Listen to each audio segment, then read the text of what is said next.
Tonight, a new look into the Minneapolis Police Department as its state-mandated reform continues. An independent monitor saying there's progress, but hang-ups as well. Ryan Catene checked in with city leaders looking at that progress and what the path forward looks like after Chief Brian O'Hara's resignation.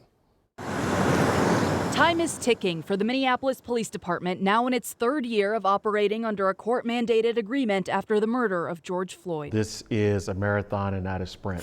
The agreement requires the city and MPD to make transformational changes addressing racial discrimination, with the nonprofit Effective Law Enforcement for All, or ALEFA, monitoring that progress. We take these reports very serious. ALEFA's fourth progress report, released on Monday, outlines the successes and shortfalls of the department from last October through this March. The report highlights improvements in use of force policies along with health and wellness initiative for officers, but says some major reform requirements are still delayed, including a backlog of internal affairs cases. You literally have one person that's in internal affairs right now doing like 6 jobs. When you have the amount of turnover that you had, it's hard to get the right people in the door, train them, and then get them up to speed. These city and police leaders say reforming the department won't happen overnight, but they're confident they're building the right foundation, despite former Chief Brian O'Hara abruptly resigning last month. You will not see an impact on this work because we just have the people in the right place. In response to the report, the Minnesota Department of Human Rights Commissioner writes the city and MPD, quote, remain far from achieving the transformational change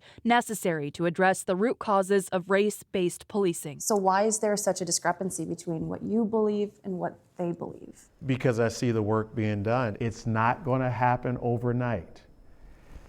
Anyone that's been in these situations know that it's multiple years. Do you think the average Minneapolis resident sees what you're seeing?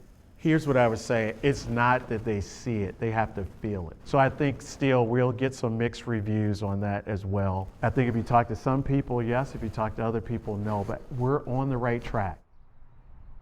The nearly 40-page report outlines recommendations for the city and the department to implement in order to meet their goals over the next 2 years, including setting some aggressive but realistic deadlines and reassessing some staffing roles and responsibilities.